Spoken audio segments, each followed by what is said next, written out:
Begonia maculata or polka dot begonia. This plant is very beautiful, especially because of the olive green leaves that it has and the maroon red color on the back side of the leaves, with this beautiful polka dot texture on the front end. Now, so much of variety in this plant, and at the same time it is extremely easy to take care of this plant.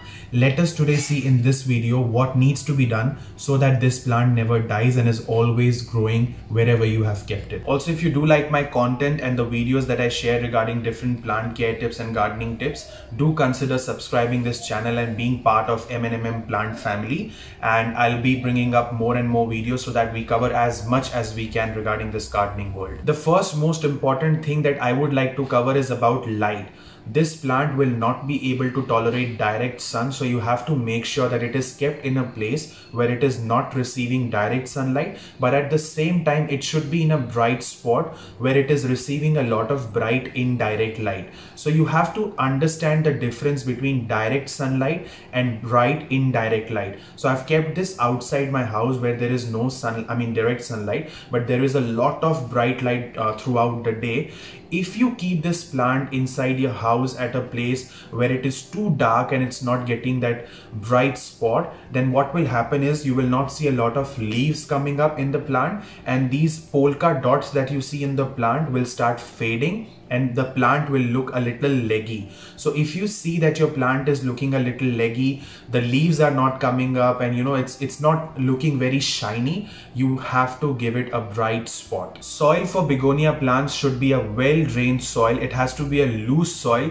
Please make sure that the soil is not very rich or not very clayey, because the roots of begonia are delicate and they will not be able to survive in a soil which is too clayey and sticky. So what I have done is I have taken 50% of normal potting mix, which is extremely loose, and I added a little bit of cow manure, which is again loose, which will not only give nutrients but will also make sure that the soil is well drained. You can add a little bit of compost, but I would say 20 or 30%, not more than that. And if you want, you can add a little bit of perlite and vermiculite so that there is a lot of aeration. Please make sure that the pot has a lot of holes in the bottom part so that the water can come out easily. And having mentioned water, whenever you water this plant, you have to make sure that the soil is dry, not even moist. It has to be dry. Between two waterings, you have to make sure that the soil is dry. Otherwise, this plant will start falling brown in color, yellow in color. The leaves will start falling because of overwatering. This plant loves warmer temperature. Again, it's a tropical plant. So if it is warm and humid, you will see that new leaves are coming up. For instance, if you look at my plant, these days it was winter, but it has now started getting a little warmer in Australia. And that's why I can straight away see new leaves coming up. So if it is winter and this plant is not growing, don't worry, because it has gone dormant during winters. But the moment you will see that the temperature has changed and it has started getting a little warmer and hotter, this plant will start having that growth. Just make sure that you give this humid place to your plant. If it's not humid, make sure you keep on spraying it regularly. You can give it a humidity tray. I do not give humidity tray because there are so many plants. It's very difficult to give humidity tray to every single plant. The best thing I do is I keep a lot of plants together, and when they are all out together, it just creates that natural humidity for all the plants, and that's why they all love being together and they just grow a lot. The best temperature for this plant is between 18 degrees Celsius to 30 degrees Celsius. So that means if it is cold, if it's less than 18 degrees Celsius, make sure you keep the plant a little warmer, because too much cold, this plant might not be able to handle it. And if it's more than 30 degrees Celsius, that means it's extremely hot. Then you have to make sure that it's in a cooler place where it's getting a little bit of cool breeze. And how can it get cool breeze if it's surrounded with a lot of plants and you just shower them all regularly? That will give it that cool, nice and humid place to survive. Next thing I want to discuss is about propagation. Propagating this plant is extremely easy. You can just take a cutting of 2 to 2.5 inch, and that cutting you can put inside water or even in the soil, which has to be very well drained, and this plant will shoot new roots and it will start growing.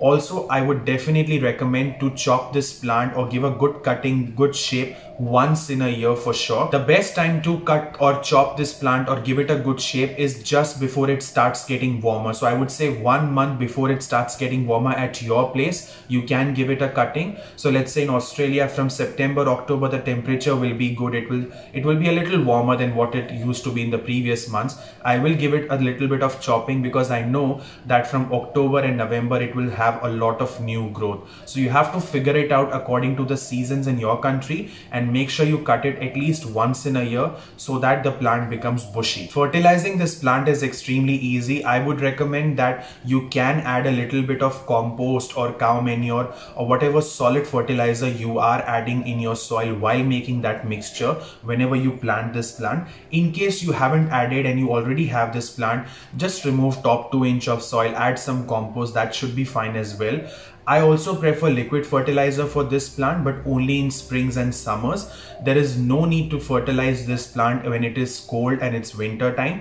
But when it is summer and spring, please make sure you do fertilize this plant once in a month so that it is getting that strength, that nutrient that is required to grow a lot. And winters, most of the plants you do not need to fertilize because most of them, they go dormant. They are like sleeping. They don't need that energy to grow. But in summer and spring, when it gets warmer, they want to grow. They want to, just flourish. And for that, they need a lot of food, energy and nutrients. And that is the best time to fertilize your plant. So if you are using fertilizers like seaweed fertilizer, please make sure you fertilize them according to whatever is mentioned on the bottle of that fertilizer, and you do fertilize it once in a month. Repotting this plant every now and then is not a good idea, but if you feel that your pot is very small and there is a need of repotting this plant, you can do it.